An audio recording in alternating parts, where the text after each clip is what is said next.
there. Gary Parrish. Okay. Welcome back to the CBS Sports Eye on College Basketball Podcast, where we sometimes talk about camel fighting dodo birds and leaky black.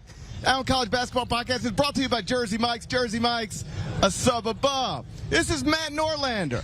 He's my colleague and friend, and someone who has bamboozled me on this Sunday before the national championship game, because given that this is a high-tech setup and we're on CBS Sports HQ, we actually had a production meeting about this. And in this meeting, we discussed dress code, and we agreed, and this has been backed up, we agreed that we would go T-shirts underneath the jacket so that we would look somewhat like you should look on television, but also somewhat like we look on a normal episode of the Eye on College Basketball Podcast. And when I walked in here for fighting traffic, Houston Astros game right outside, I see this guy, and he's in a collared shirt. Yeah, I am. I did what I was supposed to do. Explain yourself. Well, I also did what I was supposed to do. And see, I had to be on set for 2 hits for CBS Sports HQ in a collared shirt. I had to look a certain way. You just strolled in your typical cute little white. Can we get a little neck there? Yeah, that's right. So, but you know what, it works. And by the way, a lot of people, they're gonna listen to us. They don't know if I'm in a collared shirt. You had to give away the gig here. It's great to be here. Last time we did this, trivia time. Okay. When was the last time we podcasted face-to-face in person when you had to look me in the eyes just like this? Yeah. I don't know that I even looked you in the eyes last time we podcasted in person. Would it have been a Peach Jam? I think so. I think it was my hotel room in 2021. Yeah, I think that was it. So we're going on almost 2 years. Well, it's good to see you again. It's good to see you. How you been? I've been good. How was last night with Boone? How'd it go? It was late, and it was great. Calvin Strongjaw, he's the best. Staying up real late to podcast. So we were with you on the Eye on College Basketball Podcast after midnight on Saturday, after the national semifinals were set. Now we've got a championship game. It's going to be San Diego State against UConn inside NRG Stadium here in Houston. UConn opened as a 6-point favorite. It quickly moved up to UConn minus 7.5. So at least relative to the point spread, and certainly if you listen to people predict the outcome of tomorrow night's game, everybody more or less seems to be on UConn. So my first question for you today is this. Sell me on it. Sell everybody on it. What are the things that make this UConn-San Diego State national championship game compelling from your perspective? All right. There's plenty of stuff that can be compelling about this matchup. That being said, I understand why everyone's talking UConn. The reason why it's got a chance, the reason why it has a chance, GP, to be at least compelling, competitive for more than 20 minutes, is that San Diego State has found a way time and time again to keep itself in games, rally. You know, it was interesting about SDSU sitting there courtside on Saturday night is it was down 14. It had been 3 seasons since SDSU had faced a 14-point deficit or greater and come back and won a game. And when it did that, I believe it was Pepperdine. So it's not a 35-win FAU team that was misseeded by 2 or 3 seed lines. We saw it against Creighton. They rallied. They stabilized. We saw it against Alabama. So while I understand a lot of folks saying that UConn's got to be, well on its way to winning another game by double digits, GP, San Diego State has subverted expectations time and time again. San Diego State was the team that ranked in the preseason, not UConn. And I will say, I was sitting there on Saturday night, and from my vantage point in my press seat, I couldn't have been more than 15 feet behind Lamont Butler when that shot went in, and reading that body language, I think everyone was surprised, at least on the court.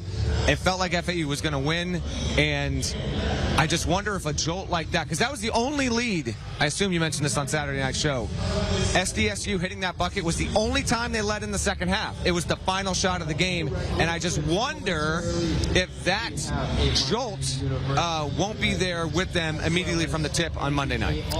So, like I mentioned, UConn's obviously the favorite, and UConn trying to win a 5th national championship, a first under Dan Hurley, another one under a 3rd different coach, is all incredible storylines. They are the big brand in this. But I actually think among the things that makes this a compelling national championship game is the presence of San Diego State. Now, I'm not going to use revisionist history here and it changed things that I had said previously, because you can all go back and listen to that, and then you'll catch me being contradicting myself. Florida Atlantic was the best story in this Final Four. Florida Atlantic playing UConn in the national championship game would have been, I think, more compelling, all due respect. Agreed. But San Diego State is a program that didn't have much of anything in terms of men's basketball history before Steve Fisher took over the program. I saw an interview with Steve earlier in the week, and after everything is over at Michigan, he, with his longtime assistant Brian Dutcher, just basically says, these are Steve's words, not mine, well, let's just go to San Diego and see what we can do. And they built that into a consistent winner, a Mountain West power. And now here they are in the national championship game just 3 years after their season and everybody else's season was obviously cut short when the 2020 NCAA tournament was canceled because of the COVID-19 pandemic, otherwise known as the dumbest pandemic of both of our lifetimes. Yeah. I remember when that happened, we all get that text message, we get that phone call, the NCAA tournament is actually canceled. Just a week earlier, that seemed inconceivable. I mean, maybe not to the smart people who study viruses and stuff, but to us, it was like we weren't talking a week in advance. You think the NCAA tournament's really going to be canceled? I can even remember talking to friends about schools and stuff throughout the country, and it was like, you think your kids will ever be out of school, like for a day or a week? And I was like, I don't think so. And of course, I was wrong. We all know how that went. I have no board here, by the way. I might make those noises on my own on the fly. Beware. Yes. So the tournament's canceled, and it's like, wow. And then you start thinking through it about the missed opportunities for some schools. And obviously, Kansas would have been the #1 overall seed. Gonzaga, good. Kentucky, good. There was a lot of Dayton. Well, I bring those big brands up to circle back to exactly San Diego State and Dayton. I felt sick for both of those programs, for those fans, because Dayton in that moment, had a legitimate championship contender and the National Player of the Year. Yeah. So you start asking questions like, when will this ever be like this again for Dayton? You got the National Player of the Year and a real opportunity to win a national championship. It's like, maybe never. And still, that's true. It might never happen again. For San Diego State, you sort of thought the same thing.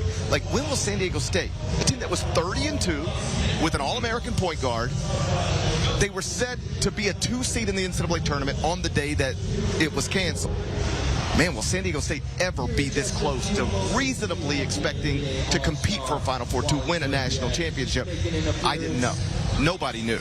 And yet here they are just 3 years later as your Mountain West Conference champions, and now in the Final Four for the first time. And I recognize they're an underdog, but they're good enough to win this game. They're capable of winning this game. And either way, just the fact that that program, that coaching staff, some of those players from the 2020 team, and these fans, some of whom are walking around here today, actually get to experience this when it was ripped away from them in 2020. Like, I really like that. And that is among the most interesting storylines heading into Monday night, how this program that lost a chance at a national championship 3 years later sitting here with, they're 40 minutes away from hanging a banner. I mean, people aren't talking about the fact that San Diego State can win a national championship. That's where we're at. Well, we got an hour to fill. Let's get to it. We should probably focus on that. We should get to that. No, it is tremendous for San Diego State. We got two teams on opposite coasts.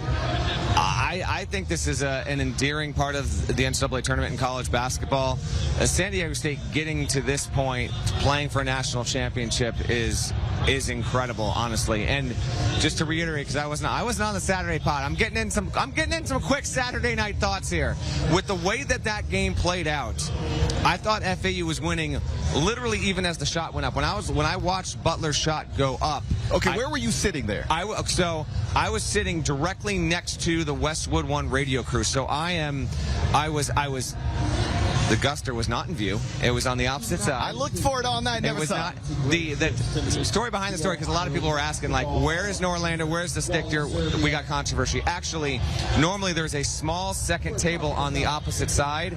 That the way that the seating works, it's not there. So they had me front row, right basically at where the 3-point line, the arc of the 3-point line was. So I was right on it. Well, let me ask you this. do you believe there was a conversation at the NCAA level? Where do we put this guy with the stupid sticker on his computer that it's not dominating? It was conveyed to me all of 24 hours prior that I would still be in the same spot there. But then they got there and they saw the tables. It's what it is. It's fine. I think you got bamboozled and then turned around and bamboozled me.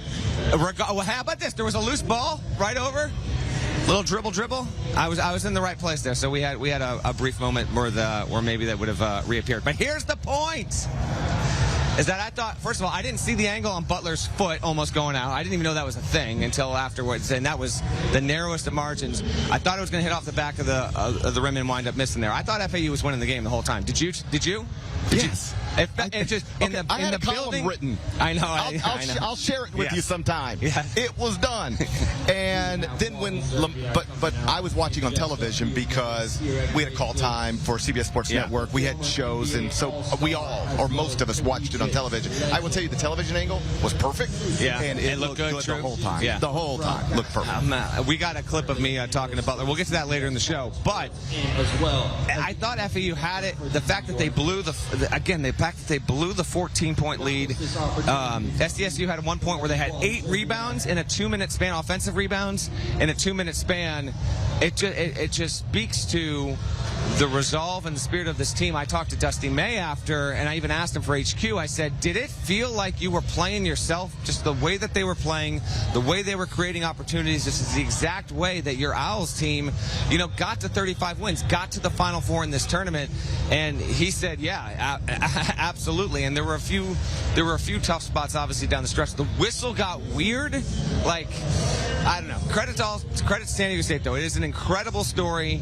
And Brian Dutcher doing this, he waited forever, GP, to be the head coach. He's done it. Steve Fisher's here. His son is still on the staff, battling ALS. It is Butler himself, his sister was tragically murdered, a year ago, and he winds up being the story. I talked with the SDSU assistants in the middle of the UConn Miami game because they were there scouting for the game, and they said, he's the man. For the ball to be in his hands, no better player whatsoever. So a lot of inspirational stuff coming out of the San Diego State side.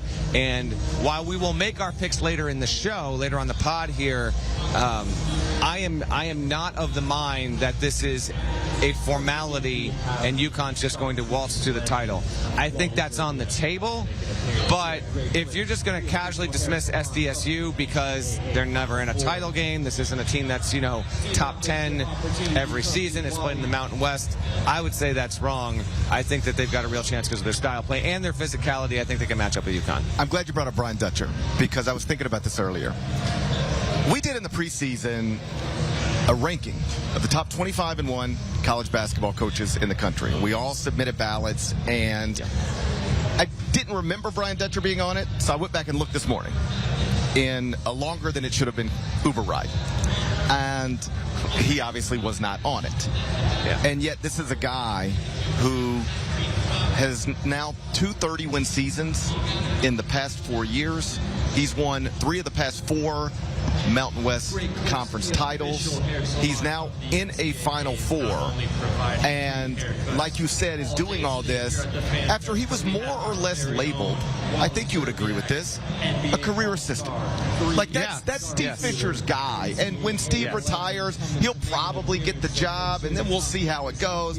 But when you are an assistant coach that long, you get labeled a certain way. In this sport, coaches' assistants get labeled all the time. Oh, he's a recruiter. Oh, he's a player's guy. Oh, he's an X and O guy. Yeah, he's a career assistant.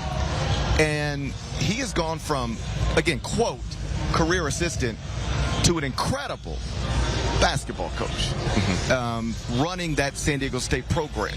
Like, when you go 30-2 in 2020 and then mostly with a different team, find yourself in the Final Four, and there's nothing fluky about this. There's a 30-win team that won this conference. When you do both of those things in a 4-year period of time with not entirely different rosters, but certainly somewhat different rosters, man, you got some substance to you. If we resubmitted ballots, and not to live in the moment and get caught up in what's happening right now, but I think it would I think he'd have to find himself on that list. When you look at what he has been able to do as a San Diego State head coach, he has established himself as one of the better coaches in the country. Since he got the job, SDSU has been a tournament-level team every single season except one, 18-19. Even then, they won 21 games, but it was 11 seed, 22 wins in 18. 19 just narrowly missed it. 2020, we talked about that, 30-2, and then the tournament gets canceled. 2 years ago, a 6 seed, 23 wins. Last season, 23 wins, an 8 seed, and now as a 5 seed to break through with 32 wins. Yeah, he's done an incredible job. And I tell you, I also talked to him about this on HQ. I noticed it a couple times throughout the game. Not saying this is the right way, the wrong way, it's just his way. There would be, I just don't know how many coaches are like this. Larinaga is also a little bit like it.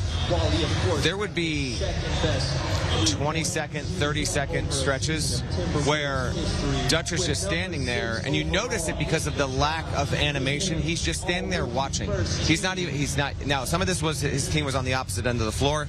He's not barking at his guys. He's not yelling. He's not even verbalizing anything. He's letting it. It's almost like an old school way of like, no, I've coached my guys. I'm going to trust them now. And then occasionally, which, by the way, is the way like a lot of sports work.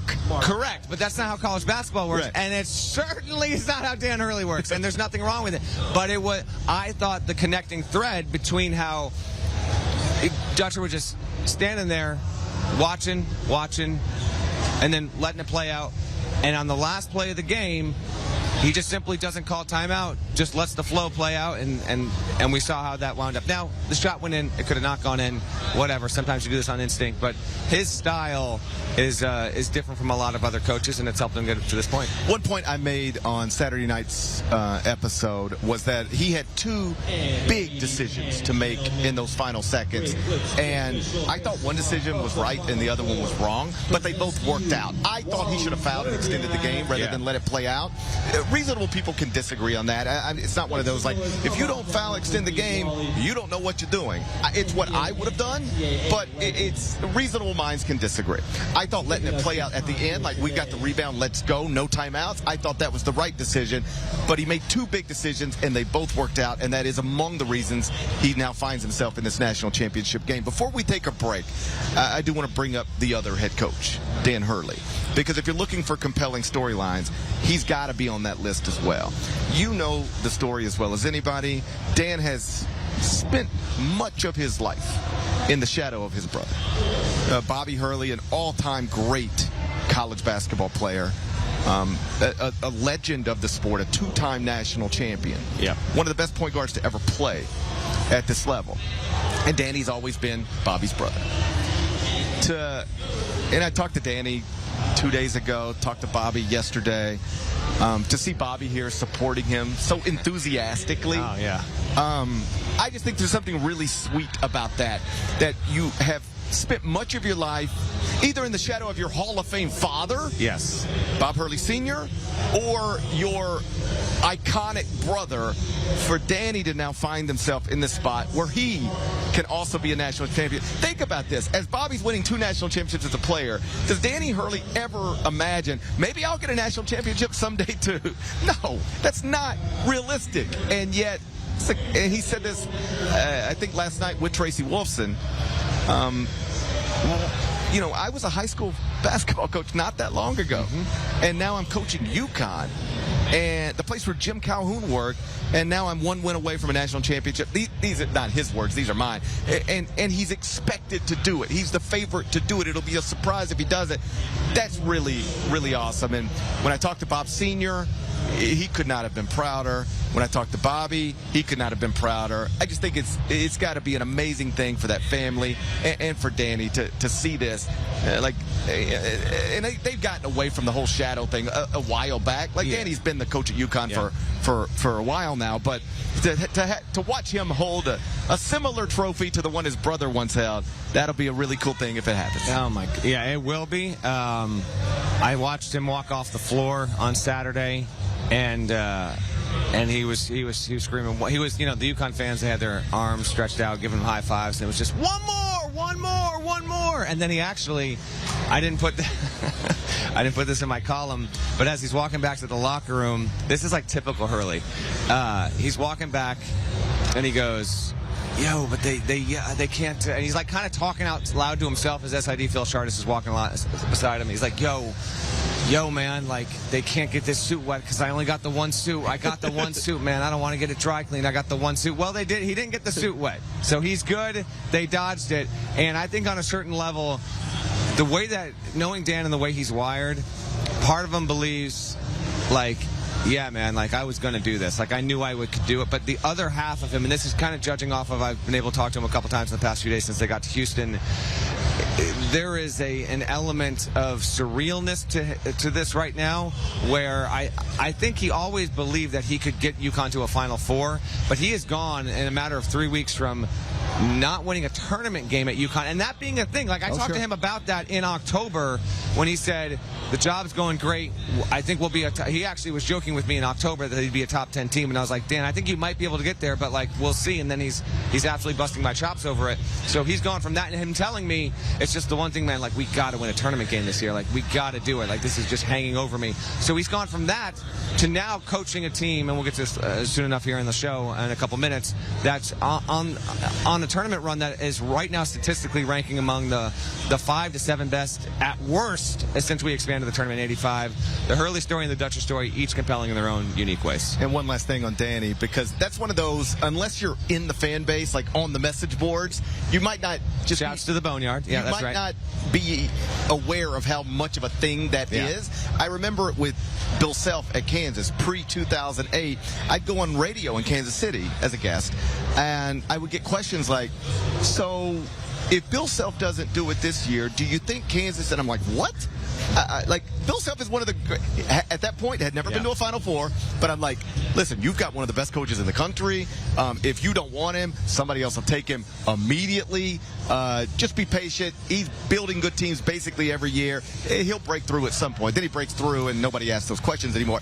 When I first heard, like, UConn fans are, you know, a little like, is Dan Hurley the right guy? What? And, well, he hadn't won a tournament game. He will. It's coming. And now, here we are. So UConn is a significant favorite in this national championship game. I don't want to waste your time or my time asking you, so what does UConn got to do to win the title? We know what UConn has to do to win the title. It's got to win the game. It's got to win the game to win the title. On a simple Can we level, talk about this, please? On a simple level, they're going to... You can't win the national championship without winning the title game. The thing a lot of people don't recognize about national championship games is you cannot win the title unless you score more points than the other team. That's correct. So that's obvious. I won't waste much time on that because, like, jokes aside, UConn plays well, it wins. Yeah. If UConn plays well, it wins the game. My question for you, what does it take for San Diego State to win this game? What do the Aztecs have to do? We'll get to that next, but first, a word from our partners. Welcome back to the CBS Sports Eye on College Basketball podcast. Gary Parrish, Matt Norlander, now in a T-shirt. I shamed him. I shamed him into dressing the way we agreed to dress 3 days ago on a conference call. Shouts to my guys at HDI, by the way. That's why I'm wearing an HDI. Shouts to Colton Houston. This was not designed, but it happened to be what I was. What if I had shown up just in the dress shirt with no undershirt underneath? First of all, you'd be topless. That's weird behavior, but I do not endorse that. You would be topless? Yeah. I would be covered. You would be topless, and we would nickname you Muss. Okay, that's actually what if I. What if I went Muss on this HQ desk at the end of the podcast? I will not. That is not happening. Well, that's one way to go viral. It is. It's not. Yeah, There's lots of ways to go viral. That's one of them. That's one of them. Yeah, that's not going to happen. But it's great. Hey, by the way, it's great to be with you. It's great to be live. This is a different little vibe here. We got some folks around the set here down at the Convention Center, George R. Brown Convention Center, downtown Houston, and podcast live. We need to do this more often. We got to do it more often. You got to come to my place right around the corner from what is it? Hudson Market down there in New York City. I'd say it's a very deep inside joke. Even podcast people don't know that joke. If we're gonna do it more often, I suggest not doing it at the same time as a Houston Astros game. And so that's literally happening right now. Yeah, I didn't find out where we were doing this until about 2:30 in the morning. Okay. And then I knew because on the production meeting right. We talked about it. I was supposed to get texted an address and maybe I missed it. By the way, hold on. We buried the lead. Listen, we'll talk San Diego State in a second. Maybe. We went to the Astros game together. Yes. Eye on Baseball podcast. We made it happen. And by the way, I didn't suggest this. GP took care of it. because he's like 3 bets behind anyway. Since I won the Final Four and 1, I don't even know what the tallies are, but you have been well surmounted. GP picked up the cost of my ticket, so it was a good time. Your Astros won. Actually, you know what? This guy showed up in a Mets hat to a White Sox Astros game, and you know what people were saying? That's them behavior. Is it? That's them behavior. I was walking. I did a walk through the stadium at one point on a drink run. Yeah. And I was wondering how you were going to say that. And an Astros fan saw my hat and he goes, "The Mets suck." I'm like, you think I don't know? You did it to yourself. I've been doing this my whole life. You think I don't know the Mets suck? Like, come on, man. I was at an Angels Mets game one time, and the Angels, same type of deal. Angels fan was like, "The Mets suck," and I was like, "Yo, you're an Angels fan. Relax, Take it easy. That's free of Otani too. They still suck with Otani. Yeah, which is incredible, actually. Hey, relax. The last fan base that needs to be talking trash is the Angels. Yeah, relax, buddy. You're not. Yeah. You're not a Dodgers fan. Relax. So, I find out real late is supposed to be here, and then I go, okay, how long is it going to take to get there? It says like 17 minutes. I said, cool. Yeah. So I leave in what I think is plenty of time. And then I hit Astros traffic. I had to jump out of my Uber a half a mile away from here and walk it the rest of the way with a garment bag and a computer. Walking past, I bump into a San Diego State fan on the street. He's like, "More of us." Yeah. I give him a fist bump. There we go. A lot of stuff going on. That All right, is something. Back to basketball. Sure, why not? National title game is tomorrow night. It's here inside NRG Stadium in Houston. And UConn, as mentioned, opened as a 6-point favorite. It immediately went up to 7.5. The latest number I saw is UConn -7. So, like I said, I'm not going to ask you what UConn has to do to win the game. It's obvious. If UConn plays well, UConn will win.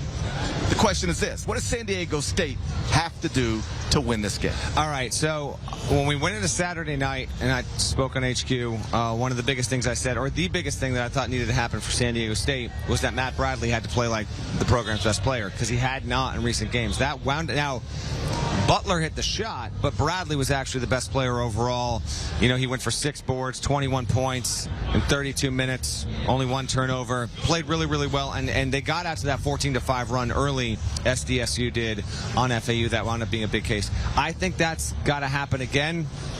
I think Nathan Mensah, who probably should have fouled out with about 2 and change to go. There was a 5th foul call that didn't get called.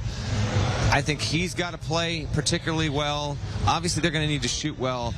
And I do think that they're going to have to try, and they probably will succeed in this, in dictating the terms of the way that the game is played. They're going to want to keep UConn in the 50s.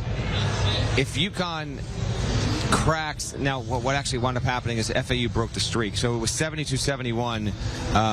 Teams that had scored that many points on SDSU the entire season had actually beaten the Aztecs, so that trend finally broke Saturday night.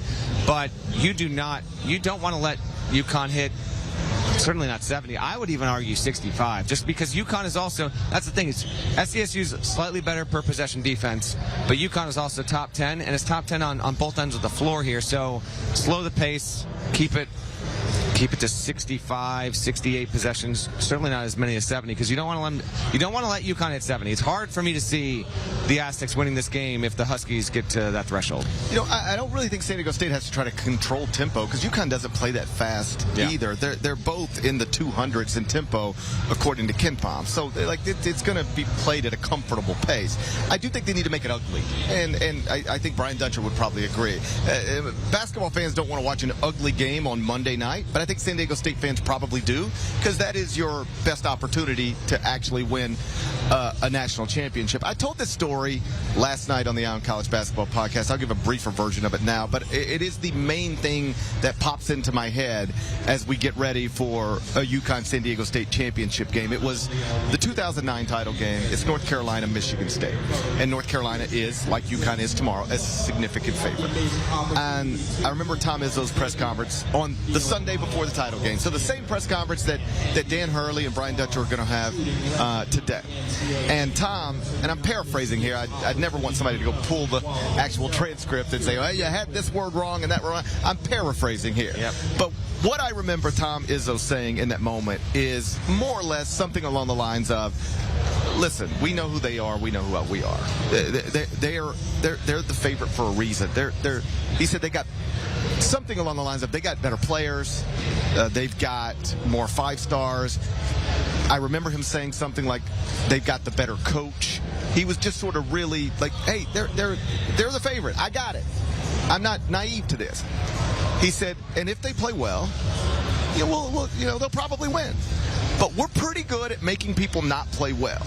And that's what we're going to try to do on Monday night. We're going to try to make them not play well, and we could play well. And if that happens, maybe that's how we win the game. And then the ball is tipped, as they say. And North Carolina won the game by 17 points. Okay? It was a blowout. Okay. But the point remains the same. Yes. That was the path to a championship for Michigan State in that year was we need them to not play well. We have to make them not play well because if they play well, they're going to win the national championship. And I feel on some level San Diego State finds itself in a similar situation here. If UConn plays well as a team that is top 10 in adjusted offensive efficiency, top 10 in adjusted defensive efficiency, number 1 at KenPom with an adjusted efficiency margin that is actually better than what Kansas finished with last season when Kansas, as a 1 seed, won the national championship. If UConn plays well, UConn wins the game. But San Diego State is good at making other teams not play well. You ready for this? Alabama was the number 1 overall seed in this tournament. Yep. And you know what happened? San Diego State played them, made them not play well. Brandon Miller did not play well, and San Diego State won that game. Simply put, I understand why everybody's picking UConn. But if you can beat the number 1 overall seed in this bracket, you can beat anybody in this bracket by definition. And that's why I don't rule out the idea that San Diego State wins this game. I understand all of the metrics, and I understand why UConn's the favorite. But the idea that San Diego State, keep in mind with UConn too, they've lost 8 times. Now, they ain't lost in a while, often. It was really a lot of that, most of that, almost all of it was in January. But this is a team that's lost 8 times to 6 different teams. To teams that are worse than the team they're going to be playing tomorrow night. So San Diego State can win this game, but the path to it, I think, involves them making a situation where Dan Hurley has to hold a press conference at the end of the night and say, you know what, we just didn't have it tonight. You know what, we didn't play well tonight. I think that's part of it. I think Butler's play is also key. Butler, how about this? So Butler, against Creighton, he had 18. He was probably the best player on the floor in the runaway win over Furman. Remember Furman coming off that huge win over Virginia earlier in the tournament. And then he only had 9 on Saturday night, but he hit the biggest shot. I actually spoke to Lamont Butler for CBS Sports HQ moments after he hit one of the biggest buckets in the history of the tournament. Here's a real quick clip of that interview. Biggest shot of your life, Mr. Butler. Take me through that play, and if you expected to have the ball in your hands when you let go of it to win the game over FAU. Yeah, so judge decided not to call a timeout with 7 seconds left. He told me just go downhill and try to make a play at the rim. I drove, guy cut me off. I looked up, it was 2 seconds left. So I went into a shot that I'm comfortable with, a 1 dribble pull-up, and I'm just so happy it went in. Did it feel natural? Did it feel hurried? I mean, processing that play as it unfolded in real time, what was going through your head? It actually felt natural. It felt good once it left my hand. Like I said, I'm just happy it went in. I just try to make a play for my team. I mean, we battled back the whole game, so I'm just happy we're in this position. I see. So to me, it's that guy right there. It's Butler, it's Bradley, and then it's the play of Trammell. And I think as a trio, like Mentz is a big, and I got one more thing on Sanogo that I want to bring up here. But I wonder, coming off of that, if Butler is not again the key guy, if not, to start off down the stretch there, he is. The shot puts him in, among the all-time great NCAA tournament moments, GP. But he has actually been better in this tournament than I think some people realize. The other thing is this. For San Diego, get this. So I think they might need to shut down Sanogo. Now, UConn can win if Sanogo has a bad game. We got to emphasize that. Sanogo doesn't have to be, again, this outrageous force for UConn to win. I think Sanogo, it's not going to happen. I think Sanogo could be held scoreless and UConn could still win. They've got enough in that. But get a list of this names, and shout out to our CBS Sports research team for this. Sanogo is the 7th player since 1950 to average 20-plus points and shoot 65% or better in the tournament going into the title game. Here are the other players, and if you're watching on YouTube, shouts. Go ahead, GP, do the voice. Hey, YouTube. There we go. And on Hey, HQ. If you're watching on HQ as well, look at these names. I'm going to say them for our podcast audience that's listening on the phone. Shouts to you guys. You're the real ones. Corliss Williamson, Christian Leitner, Hakeem Olajuwon, Sidney Wicks, Jerry Lucas, and Bill Russell. Those are the players that have averaged 20 or more and shot 65% or better heading into the national title game over the past 73 years. Sunogo is on that list. Now, a couple of guys, Olajuwon in 84 and Lucas with Ohio State, those guys wound up losing, but legends, all of them. Sunogo's been incredible. He's quite clearly at the top of the scouting report, but stopping him, it makes it way more likely than not that San Diego State can win. But that being said, UConn, they're ridiculously complete, and even if he has an off night, UConn's still going to have a good shot. And for folks who are joining us this afternoon after listening to Saturday night's episode, you already know all those names because Kyle Boone did that exact same thing. Shouts to Kyle Boone. Okay, there we go. All right, so Tupac, listen, what do you want from me? I was filing my UConn column at the stadium late. I wish you had trivia time at me that because I would have nailed it. I should have nailed it. I should have trivia time. It was a trivia time last night. I didn't do so well on it, but I'd have nailed it today. How many did you get? One. Which one? I think Bill Russell. Russell, yeah, that's the one. And then I told the story about Bill Russell almost stealing my wife one night. Okay, well, we don't need to do that again either. I think we got a break soon here. All right, what else you got, GP? Well, obviously, you can't do a podcast previewing the national title game without picks and predictions against the spread and straight up. Sure. So we'll do that next, but first, another word from our partners.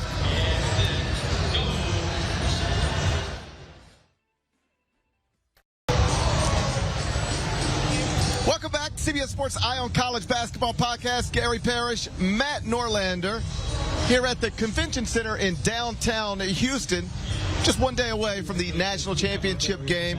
It's going to be inside what we call Megan Thee Stallion Stadium. That's right. 8:20 p.m. Central. It's on CBS. It's America's most watched network. It's the network of stars. UConn, San Diego State. The Huskies are currently listed as a 7-point favorite. The number has ranged anywhere from 6 to 7.5. It is that time where we offer predictions. Go straight up and against the spread. Game one. Game one. The only game. It's the final one. We got to add this to the tally, although it's basically academic at this point. I can't ever win. Nope. Why do I never win? You got too arrogant, you know. You got too cocky. Yeah, I've heard that. I've actually heard that before. And then we saw what happened there. Yeah, we're gonna pick this. We're gonna pick this game, aren't we? I guess we kind of have to. All right. So what do you? As we pick the game, how do you think this is gonna go, GP? Like, because the focus of my Saturday night column was, UConn's not a wagon, it's a locomotive. Wagon is an understatement, okay? When did that become a thing, by the way? I don't know, but it became a thing. I've heard multiple people say it recently, and it's like, okay, I've been alive for a pretty good bit of time now, and I don't remember that being a thing 5 years ago, 10 years ago. That's what happened. Language evolves. Does it? It does. What? Yeah, it does. So, no wagon, though. This is straight. You know what? Oh, no. It's a train. Oh, no. Train. We know how this goes on this podcast. Hey, you're always playing music on the podcast. Yeah. I don't know why you never play Al Green. I think there might be, I don't know if the podcast can afford to play Al Green. Al Green being in our background right now is going to bankrupt the Eye on College Basketball Podcast. It's in the environment. So this is the last Eye on College Basketball Podcast. Yeah, we had a good run, you know? Yeah, that's true. We had a good run. Is this going to be a formality? Is it going to be UConn? Like, are we going to see UConn stroll out, strut out, and we're going to look up and it's going to be the Miami game all over again? They've won by double digits. And in the process, because the point I made in the Saturday column, GP, there's no great team this year. That's done. UConn's a great team. It's number one at Ken Palm.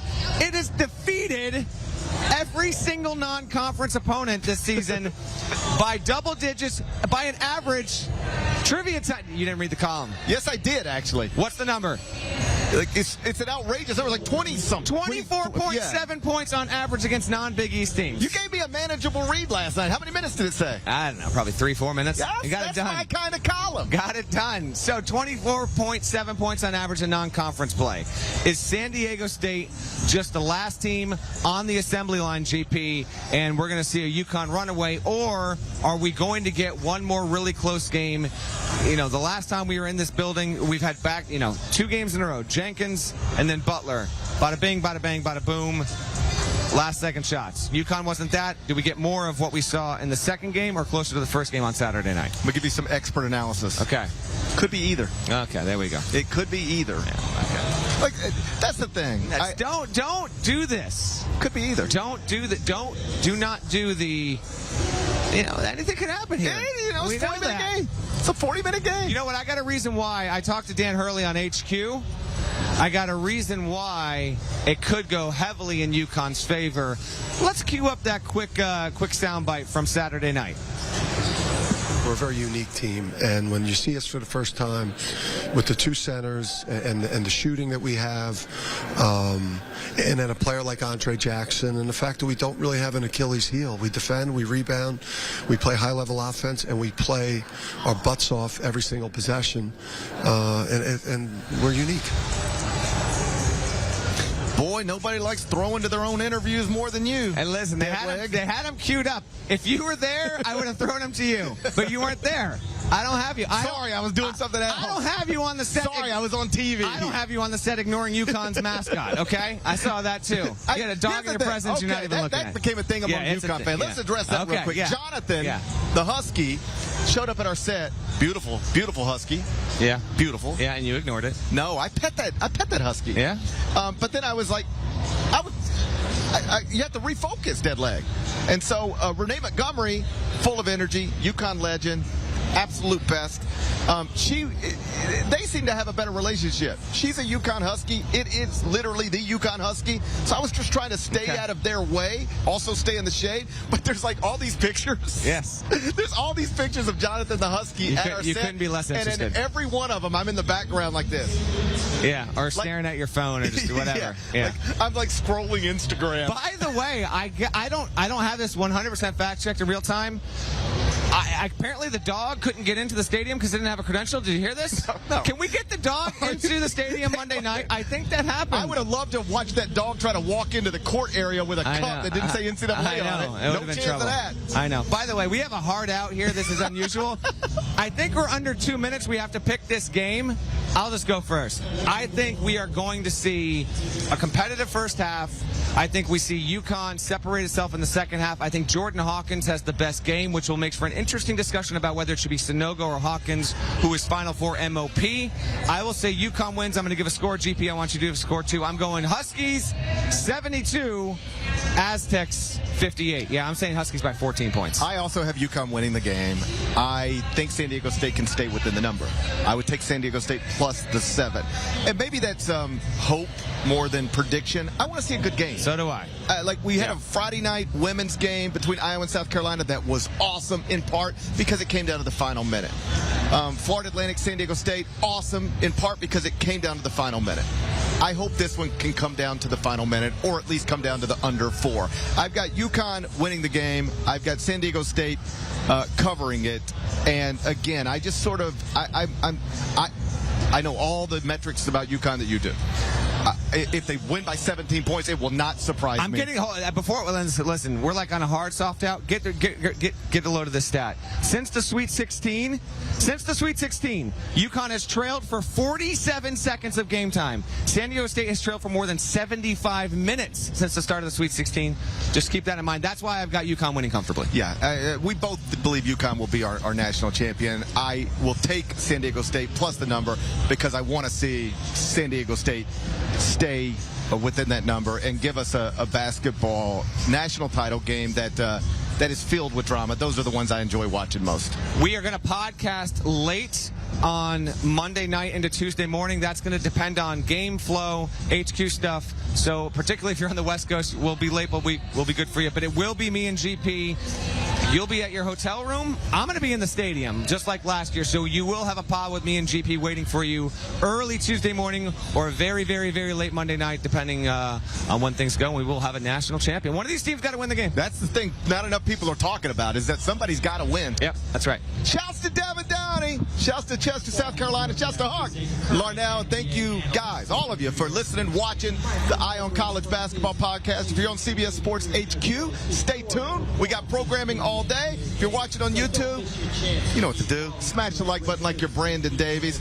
If you listen on Apple or Spotify, leave us a nice review, 5 stars. There's more of us than there are of them. More of us. That needs to be reflected. More that of needs us. to be reflected. No question. There's These more people of us have no inside idea this what I'm saying convention right here. center. More of of us inside this That's convention right. Look at they're so center. confused right now. More of us. All right. We're going to talk to you again real soon. Till then, take care.